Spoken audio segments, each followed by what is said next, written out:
solar energy now the dominant source of energy in the U.S.? Here's John Phipps.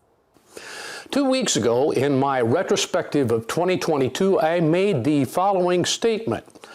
Solar energy quietly overtook coal as the top source of U.S. electricity, even as the world used more coal than ever. The first part is wrong in many ways, and several readers pointed out my error, so I conducted an autopsy to find out where I went off the rails. While I didn't find a good excuse, I did discover some contributing factors for my blunder. First, our national energy data comes from the EIA, the Energy Information Agency. Global energy information comes from the International Energy Agency, the IEA. Notice the acronym similarity. I wish I had. Second, as Gene Packenham pointed out, generating capacity is one number, electricity generated is another, and electricity sales are a third.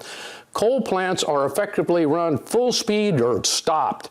Even as our coal capacity is declining, those plants are the go-to source because they're hard to start up and shut down, and other generators like peaker gas plants or renewables are idle until needed.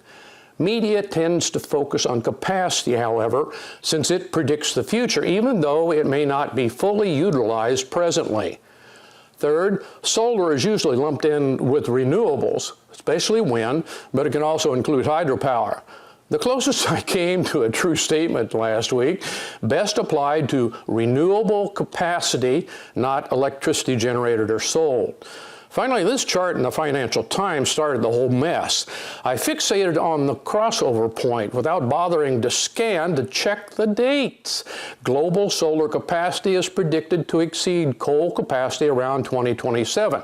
The fault is all mine, but I think effective charts differentiate actual data from predictions with shading or dotted lines. Finally, one reader closed with this statement. John, do some research rather than drinking the progressive Kool-Aid. I find that phrase despicable, even by modern public discourse standards. In November 1978, I was a 30-year-old father with 2 small children. As the stories and images from the Jonestown Massacre unfolded, where parents forced toddlers to swallow cyanide-laced Kool-Aid, it broke my heart and embedded a sorrow that is revived by this callous reminder. My opinions are fair game for all kinds of abuse. It comes with the job. But I believe our public conversation will be better when this ghastly illusion loses popularity. Absolutely, John. Thank you. Well, another alternative energy source, electric. So where does electric equipment make sense? We head back to CES next. Closed captioning on U.S. Farm Report is brought to you by BASF. BASF, helping you to do the biggest job on Earth.